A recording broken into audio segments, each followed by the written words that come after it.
बहुत समय पहले एक शांत और हरे भरे गांव में हरिदास नाम का एक गरीब लकड़हारा रहता था। उसका जीवन बहुत सादा था। वह हर दिन सुबह जल्दी उठता, मेहनत और ईमानदारी के कायल थे।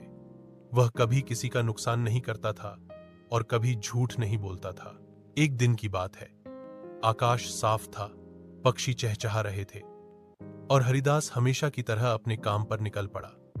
वह जंगल में जाकर एक बड़े पेड़ को काटने लगा। सूरज सिर पर आ चुका था, लेकिन हरिदास बिना रुके काम कर रहा था। वह जब भी थकता, पास की नदी पर जाकर पानी पीता और कुछ देर सुस्ता लेता।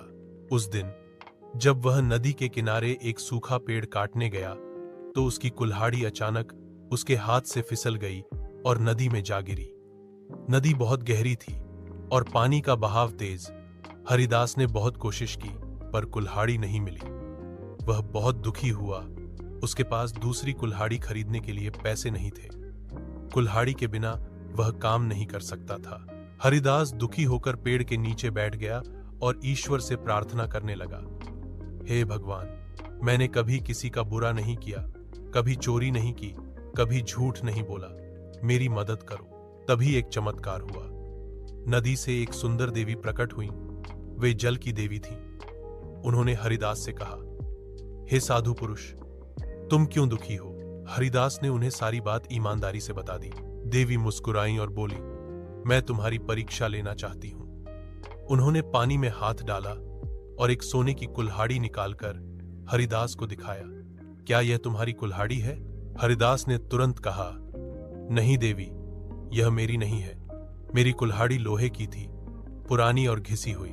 देवी ने फिर हाथ डाला और चांदी की कुल्हाड़ी निकाली। क्या यह तुम्हारी है? हरिदास ने फिर सिर हिलाकर कहा, नहीं देवी, यह भी मेरी नहीं है।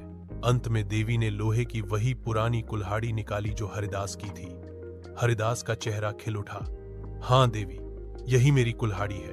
देवी बहुत प्रसन्न हुई। उन्होंने कहा, तुम्हारी ईमानदारी देखकर मैं बहुत प्रभावित हुई हूं। इसीलिए मैं तुम्हें तीनों कुल्हाड़ियां देती हूं, सोने की, चांदी की और तुम्हारी अपनी लोहे की भी।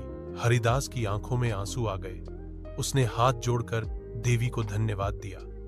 उसने सोने और चांदी की कुल्हाड़ी को छूते हुए कहा, मैं इन्हें तभी लूंगा जब आप आज्ञा दें कि यह मेरा हक है।